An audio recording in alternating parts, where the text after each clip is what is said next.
The teenager's bloodied and half-naked body was found by a neighbour on the drive of her home.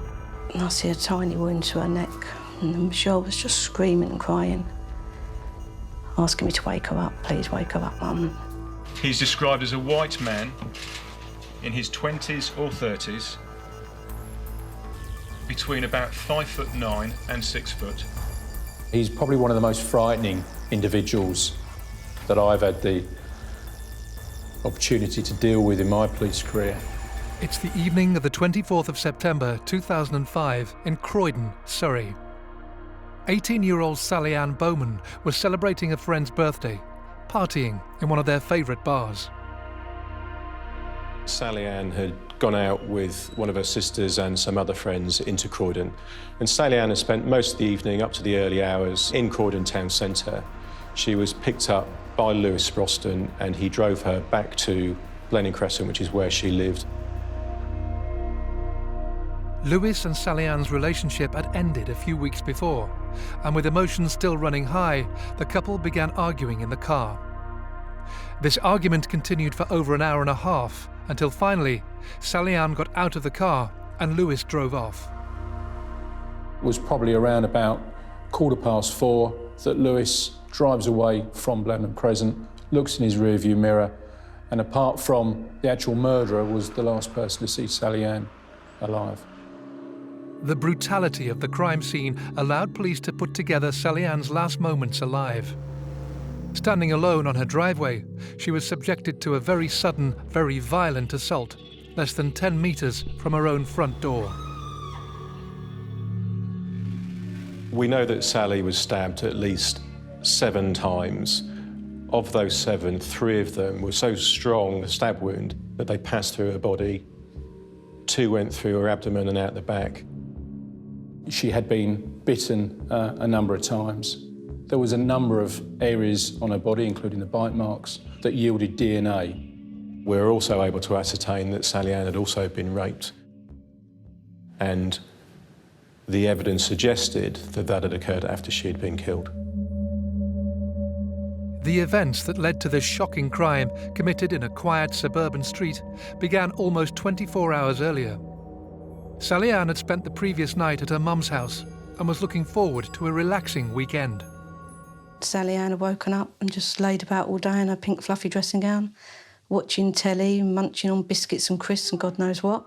And then the phone went a couple of times. It was Sister Nicole asking if she'd like to go out for the evening, as it was Nicole's best friend's birthday. It was about 6:05 in the evening on the Saturday the 24th, and I went to the door, and Sally just said, "Love you, Mum." I said, "Love you too." It was the last time I saw her. Anne met up with her sister and her friends and went to one of their favourite bars in the town centre to enjoy a girls' night out. And she was 18, she was an adult, just. And she was very streetwise, so, you know, even if I had them, there probably wouldn't have been many concerns. You wouldn't expect that maybe the next few hours she'd be laying in a pool of her own blood, would you? I've seen the CCTV footage. She was at the bar, she was laughing, flicking her hair about, giggling, and according to Nicole, they had an absolute excellent night. And at the end of the night, she went back home with Nicole, but in the meantime of the journey, she was having a conversation with Lewis on the phone and got it into her head that she really wanted to see Lewis. So she arranged to go get a cab from Nicole's back into Croydon, where Lewis then went and picked her up. Anne was in Blenheim Crescent with her ex-boyfriend Lewis Sproston in a car outside of the address that she was living at, where she rented a room. And they were in that car probably from about 2:30 until at least 4:15. What we know from a witness is that about 4:15 that Sunday morning, the witness woke up because they heard what they described as a garbled sound, which ended in a scream. Now, they looked out of their window, which looked onto the location that Anne was eventually discovered, but couldn't see anything. It was very still, there was no other noise. They left their window, but returned about 5 minutes later, hadn't switched their bedroom lights on or anything like that, and they looked out and they saw a man walk down the street in the direction of where Anne was eventually found.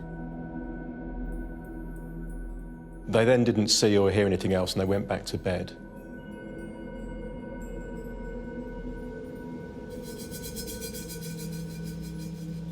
It's about 6:30 on the Sunday morning when a neighbour saw what they described as a pair of mannequin legs sticking out from behind a builder's skip.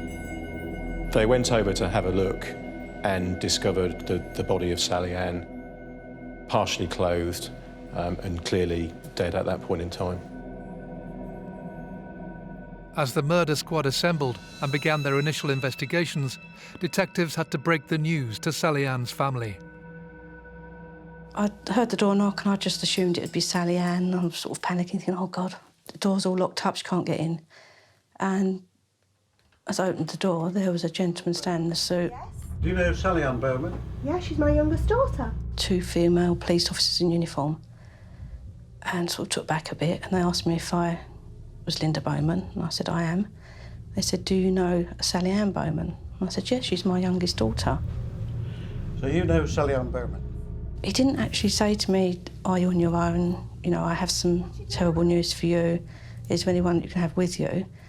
He just repeated the question again, do you know Sally Anne Bowman? And I said, look, I've told you, she's my youngest daughter. I said, what have they done now? Thinking, oh, the girls have been out, something's gone wrong. And he said, Linda, Sally Ann's dead, she's been stabbed to death. I just remember screaming, absolutely screaming. I just couldn't believe it. And just my whole world fell apart. I just remember this look in their eyes where you just know there's something that's not quite right.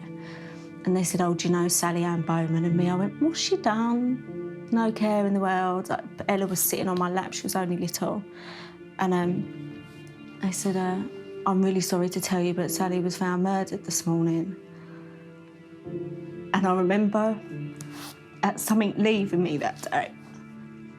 And it's never ever come back. I remember sitting there screaming and Ella sitting on my lap saying, Mummy, what's wrong? And I just said, don't worry, Mummy's got something in her eye. And she said, I'll kiss it better, Mummy. I'll make it all better for you. But there's not anything in this world that will ever make it better because she'll never come back.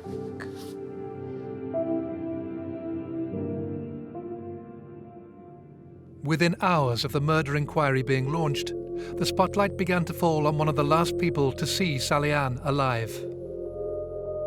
Very quickly, we identified her ex-partner, Lewis Sproston, as someone who was a possible suspect. He was your typical teenage boy. You know, he went out to work, he worked. You know, he had a lot of respect for Sally Ann. They were the perfect couple. They were like the Posh and Becks of Surrey.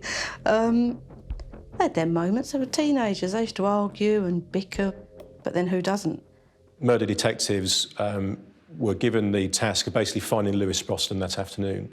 They managed to find him with a brother and a friend of his. He was approached by police officers asking him if he was Lewis Sproston. He said yes. And because he'd had a tiff with Sally that night and he'd driven off from the driveway, he said, oh, is this because we've had an argument?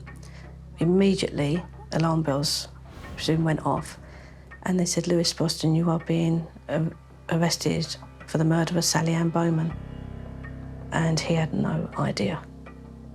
Here we had someone who had sort of acknowledged that he'd had some form of argument with Sally that night and literally put himself at the scene at the time of the murder. And there is only one way to manage someone like that with an investigation, and that is to arrest them as a suspect for the murder. And that's what happened. Lewis Sproston was taken into custody and questioned for 4 days. During this time, his DNA was taken and the sample was sent for comparison with the DNA found on Sally Ann's body. But when the results came in, the news wasn't what the police were expecting. It was a phone call from the Forensic Science Service, which basically said, Stuart, there's good news and there's bad news. The good news is we have a match to the DNA profile from your crime scene. The bad news is it matches to another crime, another sexual assault, 4 years before, only a mile and a half away in Purley. This news ruled Lewis out as a suspect for Sally Ann's murder. But at the same time, the detectives' worst fears were realised. They were faced with a serial attacker, capable of murder, who could strike again at any time. Sally Ann was a talented singer who dreamt of performing at the Albert Hall, and she also enjoyed a successful modelling career. Sally's modelling was her part-time job, something that she loved to do, always wanted to do from when she was little. Got the opportunity and took it with both hands, but that was just part of Sally. I don't know, they just portray her as the model Sally, wasn't her? Sally was Sally. Happy-go-lucky, always laughing, giggling, singing. She wanted the fairy tale. She wanted to work hard, you know, be able to support herself financially. She then wanted the home, then the marriage, then the children. She just had this little thing that she just wanted to be known. She didn't want to be this big celebrity or anything else, just wanted to be known. And unfortunately now she's very known, but not in the way that she wanted. Within hours of the murder, the family faced the awful task of formally identifying Sally Ann's body. I went with Mum to go and identify Sally. I'll never forget, I just remember standing in the car park out the back, and you can hear them wheeling her through. And that thing just taking over, just wishing that it's not her. I remember going into the room, and for that split second, I thought it wasn't her, because her hair was dark. And then I moved forward, and you just see a little button nose and a little freckles. And that was it. Part of me didn't want to look. I could feel Michelle behind me, and as I looked round, I just fell to pieces. My Sally laying there in a black zip-up body bag up to her neck. Hair all tied back off her head, where her hair they'd washed the blood from her hair. And I see a tiny wound to her neck. And Michelle was just screaming and crying, asking me to wake her up. Please wake her up, Mum. And it was just horrendous. But all I could do was touch the glass. I wasn't allowed to go anywhere near my daughter. And all I wanted to do was hold her and kiss her, but we weren't allowed. 2 days later, Linda Bowman and her family made the difficult decision to learn for themselves exactly what had happened to Sally Ann. It was DCI Stuart Cundy at the time. Came to the house with the liaison officer and another police officer. And he sat down and said that he was now going to answer all the questions that we had, and our questions were, how did Sally die? And they explained that Sally Ann had 10 entry and exit wounds to her body, where the blade of the knife was that long that it passed through her body completely. There were bite wounds to Sally Ann's body. And then Stuart looked at Nicole and said, in reply to your question, Nicole, yes, Sally Ann was raped. I just remember Nicole screaming, kicking, shouting, trying to calm her down. And then the words were, but after she was dead.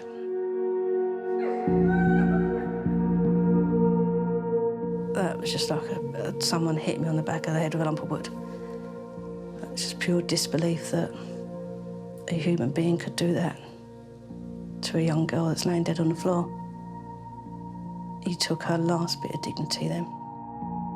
Early in the investigation, Sally Ann's ex-boyfriend was the prime suspect for the murder, but he was ruled out when his DNA didn't match the DNA found on Sally Ann's body. What scientists did discover, though, was a forensic link between Sally Ann's killer and an unsolved crime that happened 4 years before the murder. The attack from 2001 was another truly horrific sexual assault on a woman. A lady who was in a phone box making a phone call when the suspect walks over to her, tries to get into the phone box and masturbates over the phone box. He manages to get the door open and then ejaculates over the floor of the phone box and then casually walks off across the car park of Tesco's, away from her. That remained an unsolved police investigation, despite the fact that DNA was obtained from that crime scene. And I say it's the dawning realisation that if the attacker has done that 4 years before, and then 4 years later murdered Sally in a truly horrific way, what has he done in that intervening period? And if he has brutally murdered Sally now, what might he do tonight? What might he do tomorrow? As the investigation continued, detectives were shocked by a report of another attack just yards from the murder scene and only minutes before Sally Ann was killed. This was a lone woman who was standing in the street on a mobile phone when she describes a lone male walking towards her who literally says, "I'm sorry," and then proceeds to hit her. And I think undoubtedly this suspect would have had done more in an attack were it not for a taxi that drives down Sanderstead Road and probably disturbs him. What he does do before he runs off is he grabs the lady's mobile phone, and she's still connected to the person that she was talking to. That person can hear the victim screaming in the background. But what is very frightening and very chilling is that the sounds of the screams don't get any quieter. Which suggests that lady's attacker, which we maintain, I believe, was Sally's murderer, is then hiding somewhere very close by, watching what is going on. And that victim is then taken by the taxi driver and taken away to hospital. The victim from Sanderstead Road provided police with a detailed description of her attacker, and from this, detectives produced an e-fit of the offender, the same man who they were sure had also murdered Sally Ann less than an hour later. He's described as a white man in his 20s or 30s, between about 5'9" and 6 foot. He's of proportionate build, with short, dark hair. This e-fit was widely distributed, but despite the efforts of detectives and the number of calls from the public generated by the publicity, the breakthrough the police were desperate for never came. The murder squad went back to the DNA evidence found on Sally Ann's body to search for more clues. We recovered DNA from Sally's body. Everything suggested that this murderer was local. In my mind, he was either going to live locally or he was staying locally that night of the murder. So in consultation with Croydon community and others, I made a decision very early on in the investigation that we would conduct an intelligence-led DNA screen. We had nearly 6,000 addresses that we wanted to ascertain every single male that lived in those premises or was there on the night of Sally's murder who might fit the description of her attacker. We anticipated that was probably about 4,000 men of that description in the South Croydon area. So we took the innovative decision to basically set up a local DNA centre, which hadn't been done before, where we made the request of all the men in this locality to come to us to voluntarily give their DNA. We knew fully well that the killer was not going to walk in and volunteer his DNA. But what there is this wider picture that maybe his dad or brother, and there can be a link with the DNA down the line. We never expected the murderer would come down and give his DNA, because if they did, then undoubtedly they are literally handing themselves into the police. But it did allow us to, as quickly as we could, disprove the other 99.9% of the population from South Croydon. Despite being able to rule out a large number of local men, 6 months after the murder, the investigation seemed to be stalling. The police had the killer's DNA, they had a description of their prime suspect, and they even had evidence of links to a previous attack, but they were still no closer to identifying him. There is an absolute fear, there is an absolute dread for many reasons. You have this offender's, this murderer's DNA profile. You know he's a serial attacker. He has attacked 2 females within a close time period, in a close proximity. He has murdered one of those. Why isn't that individual on our database? How are we going to catch him?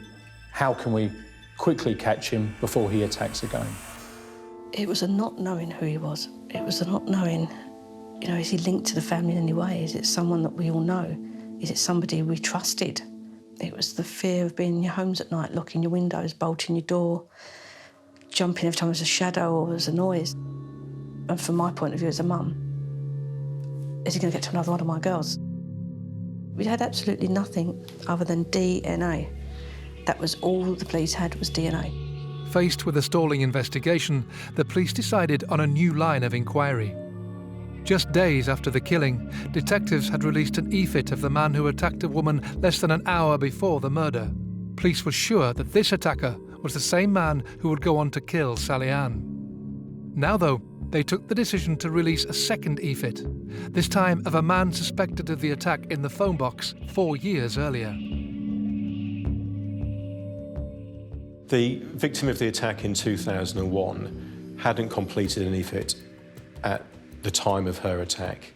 I took the decision that actually she might be able to add something more to our investigation, whilst undoubtedly the attacker and his image would still figure large in her mind. We could never be totally sure that the image which she created was indeed what the attacker looked like at that time, and if it was accurate, it was what he looked like 4 years before. But I took the choice, let's release it. We can use this to generate another round of significant publicity. So in March 2006, I released the second e-fit. After discussions with Sally Ann's family, the police also decided to release some of the more horrific details about the nature of the murder itself. It was absolutely imperative that everybody out there, particularly people in South Croydon, knew the level of dangerousness that this murderer posed. We did a television appeal, and I remember thinking any minute he's going to say it, and I could just feel my heart pounding. The decision was taken that I would tell the media and we would be publicly talking about the fact that Sally, we did believe that she was raped after she had been murdered. And that was it. It was all out there. Everybody knew. These revelations brought new leads, but they too were dead ends. Police were still nowhere near catching Sally Ann's killer. All that was to change, however, with a seemingly unrelated event 20 miles away from the murder site involving a 35-year-old local man called Mark Dixie. We believe Mark Dixie was at one of the local pubs in Crawley watching the England-Trinidad and Tobago World Cup game. He'd clearly consumed some alcohol. He'd got in an argument with another male. This argument spilled out onto the street and was seen by a police officer outside pushing this victim to the floor. Luckily for us, luckily for the murder inquiry, the officer reacted immediately and he was arrested and taken to Crawley Police Station. The officer that dealt with the investigation of the assault in Sussex was surprised how Mark Dixie behaved when they were in police custody, particularly when he was being interviewed. They described him as being quite tearful, which they were surprised about because it was a relatively minor case where he'd pushed somebody over. But they didn't quite know why, couldn't quite put their finger on it. And once he'd been interviewed, provided his DNA and his fingerprints, he was bailed from police custody. With hindsight looking back, he was probably tearful because this was the point in his life where literally everything came on top for him, and he knew full well that now his DNA had been taken, he would be linked directly to the murder of Sally Ann. 12 days later, the murder squad received the news that would break the case wide open, confirming that the DNA found on Sally Ann matched that of Mark Dixie. We received an email from the laboratory that we had actually a DNA hit identifying our offender, who we believed was our murderer. When the call comes in, setting aside that short-lived feeling of elation, the big question then presents itself, well, where is he? It would later emerge that Mark Dixie had fled to Amsterdam for 3 months in an effort to evade the manhunt.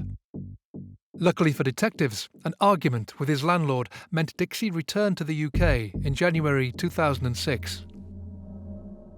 Mark Dixie had gone back to his job as a chef in a pub in Hawley, had still remained working there. Why? I'm not entirely sure, but I probably believe that Mark Dixie, who was an arrogant individual, had got away with multiple offending throughout his life, had probably felt when he was bailed from Crawley Police Station that he had got away with the murder. When he was arrested for the fight, Mark Dixie had given the location of the pub where he worked as his home address. Armed with this information, detectives sprang into action. We didn't know much about Mark Dixie at this stage. We didn't know if he had any friends, whether he was likely to get assistance from anybody in the pub to evade our arrest. But at an early stage, we identified that he was working at that time in the kitchen. Police quickly devised a plan to arrest their prime suspect. It was whilst this plan was taking place, we were walking through the car park at the back of the pub, walking to one of the side entrances, and that is when we realised we've identified Mark Dixie, we've had his photograph, we knew what he looked like, and that's when we immediately arrested him. It was during that arrest I actually put my hand, across his chest to make sure that he didn't run away. I could feel his heartbeat, and his heartbeat didn't even change. I had expected, some form of reaction from him, but I think it really just went to show what a chilling, detached individual Mark Dixie is. Dixie was charged with the murder the following day. The next move for the police was to inform Sally Ann's relatives of the breakthrough. The family liaison officer immediately went round to Linda's address. It's not something we would ever want to do on the phone if we could avoid it, and therefore it was always going to be a personal message from the family liaison officer to Linda and her family. When I rang Linda out of the blue that night, which would have been about 9 o'clock from memory, and said, I need to come and see you. She said, well, I said, Linda, I just need to come and see you. And she said, oh, you've caught him. I said, Linda, I just need to come and see you. Please make sure you're available. So I drove there, she opened the door, and she said, you've caught him, haven't you? And they said, just take a seat, just sit down. I went, you've got him. So I sat down, and I could feel myself trembling. And they said, yes, we have arrested someone. He said, I have the picture of the person that we believe, the suspect murdered Sally Ann. And he went to a picture there, and I had to stop him. I wasn't ready. This side wanted to see it, but this side I was petrified it was going to be someone I knew. After a few seconds, I composed myself, and I opened it. And just saw these big, ugly, bulging eyes and this horrible face, and it was someone I didn't know. It didn't make it any easier, to be honest. With the prime suspect locked up, detectives began the task of finding out exactly who Mark Dixie was and how he evaded the police for so long. Mark Dixie was born in 1970. He lived in Streatham for a number of years before he moved to a children's home in Sidcup. He'd been arrested by police for a number of assaults on police, robbery offences, but at an early stage he went abroad. Throughout the years he'd lived in Australia for a number of years, and had also moved to Europe and in particular Spain before moving back to this country. Crucially, all Mark Dixie's prior offences took place before offenders were required to provide a DNA sample, allowing him to go unnoticed by the authorities. He is a monster of an individual that has clearly led a double life. He's been able to submerge himself in normal society, pass himself off between friends and family as a normal individual. And I believe whilst he's been outside normal relationships, has committed horrific offences, committed attempted murders, sexual assaults, rapes of young females. We charged Mark Dixie on the 28th of June. Again, he gave no reply to when he was charged. In fact, the only thing he'd ever said was when he first brought to the police station, when he was being booked into the custody sergeant, he made probably a throwaway but a telling comment, which was, "I must have been mad to have done that." With Dixie in custody, the detective's job wasn't finished. In fact, it was just beginning. They would spend the next 18 months unravelling Mark Dixie's movements leading up to the murder to try and explain how and why he'd killed Sally Anne Bowman. Huge amounts of effort was put into tracking down his associates, his friends, to try and build a picture of who he was. The 24th of September is his birthday. He'd gone with friends to a pub in the Brighton Road, a few, 100 yards from Blenheim Crescent, where, as they often described him, he was often the life and soul of the party. Indeed, he was that night. He'd had a fair amount to drink, he'd taken some coke, but they didn't describe him as being overly intoxicated. One of the things which we were able to establish around Mark Dixie and his birthday was that birthdays were a significant event for him. And his partners described that he always expected, something significant for his birthday. And on that day in 2005, his partner at that point in time hadn't gone out with him for his birthday. He spoke to her on the phone whilst he was in the pub with the others, and his associates, his acquaintances, do describe him coming back after that phone call as a different Mark. He was no longer that bubbly life and soul individual. He was a lot more subdued, potentially angry. Dixie spent the rest of the evening consuming a large amount of alcohol, as well as 2 lines of cocaine. At closing time, he left the pub with 2 female friends. He went back to stay at a friend's house to the women in Avondale Road, a few hundred yards from Blenheim Crescent. We think they went to bed probably in the early hours of the morning, and therefore at some point, probably from about 2:30 onwards, he leaves that flat and goes out. And what I believe happened is he took a knife from that flat with him. Whether it was one of his own knives, he was a chef, we just don't know. But I'm convinced he went out of that flat with the intention of finding a woman, attacking her and raping her. I think his first victim was the lady in Sanderstead Road. I think that he felt he'd failed with that attack because the taxi drivers disturbed them and he's had to run away. And that's when he's ended up in Blenheim Crescent. I think that has literally resulted in poor Sally being exactly at the wrong place at the wrong time. She would have been overpowered incredibly quickly. Mark Dixie has then savagely murdered her. He's then quickly left that murder scene, maybe only a matter of yards, we don't know, and has basically watched and waited to see if any of the neighbours have come out of the houses. No bedroom light goes on or anything like that. Of course, what he doesn't know is that there is a witness, one of the neighbours, who is looking out of their bedroom without the bedroom light on. And what she describes as a man walking down the pavement back to where Sally's body was eventually found. I'm absolutely convinced that is Mark Dixie. Assuming he wasn't being watched, Mark Dixie returned to Sally Ann's body and raped her. He clearly at some point then, once he's raped Sally, goes back to where he was staying that night in Avondale Road, goes to sleep on the sofa, and when he and his friends wake up in the morning, he behaves as if nothing has happened. And I think that really sums up in my mind what Mark Dixie is like, a callous nature and someone who has carried it off like this for most of his life. This cold-hearted detachment was never more evident than when Mark Dixie arrived at the Old Bailey on the 5th of February 2008.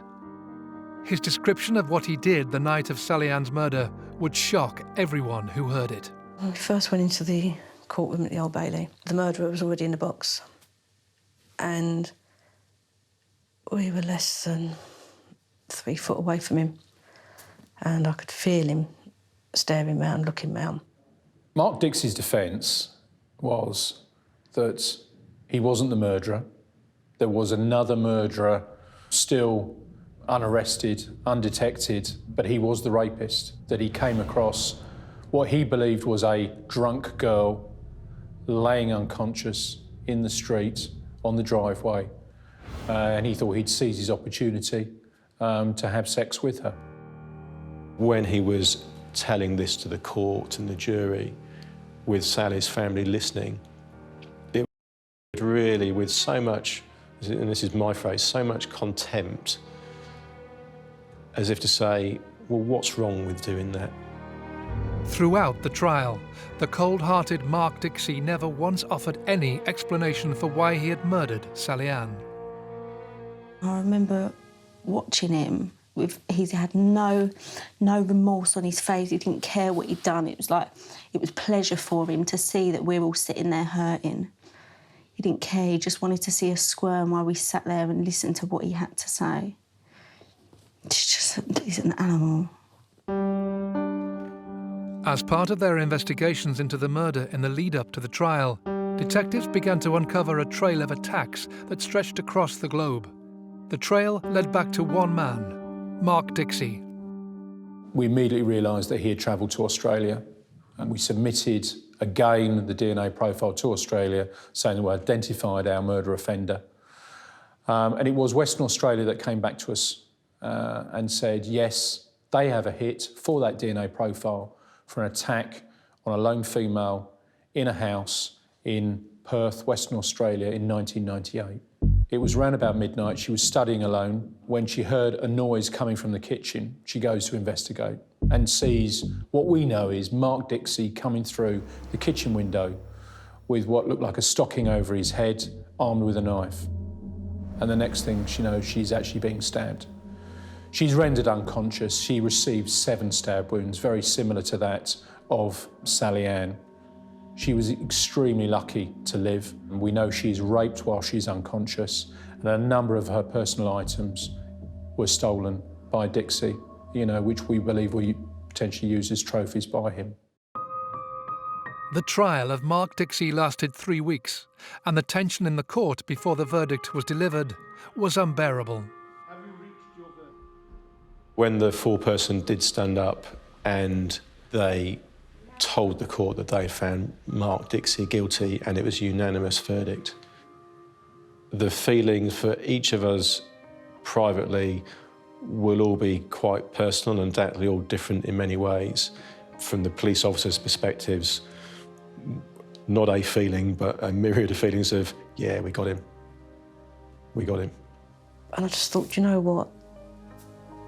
That's it. She can finally rest now. That part of the journey's over. He's been caught and he's been found guilty. But it's not a relief, because you can't have it back. Mark Dixie was sentenced to mandatory life imprisonment with a minimum tariff of 34 years for the murder of Sally Anne Bowman. He will be at the earliest in his 70s when he's released from prison, and that's the absolute earliest. It's a significant sentence. His dangerousness was acknowledged by the judge, and a sentence like that does reflect the need to protect society from Mark Dixie and individuals such as him. A prison sentence, however, no matter how long, was not enough for Sally Ann's relatives. Justice will never be done. Never. Not the whole time that man's living. It will never, ever be done. He's fine. He's got himself a nice little cell, cosied up in there. So what justice is that for Sally? She's not here. She's in a hole. She's not with her family, where she belongs. All because he felt that he had the right to take her from us. Mark Dixie is a detached, arrogant monster who is a danger to the public. He's probably one of the most frightening individuals that I've had the opportunity to deal with in my police career. Do I have any feelings for Mark Dixie? If I'm honest, no, I don't. Mark Dixie is someone that I don't want to spend any energy having feelings about. My feelings are for those that he's affected throughout his life, Linda and her family, his other victims. Due to the crucial role played by DNA in the case, Linda Bowman is now a firm advocate of a compulsory national DNA database. My reasons for sort of trying to campaign as such in my own little world, for the National DNA Database, I don't see any deterrents, even 6 years on, that have been put in place. Politicians all have these bright ideas. Well, my deterrent is the biggest deterrent I could ever think of. Take DNA from birth. What's the problem with putting that onto a national database for everybody? DNA does protect the innocent, because if DNA was not found on Sally Ann belonging to her killer, then Lewis would undoubtedly right now be serving a 34-year sentence for her murder.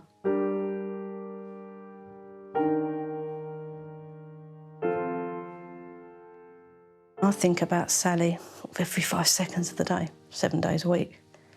I walk around the house and I look at the bedroom and, you know, I see her clothes. I've got some of her clothes hanging up my wardrobe, her pillows laying on my bed that I sleep with every night.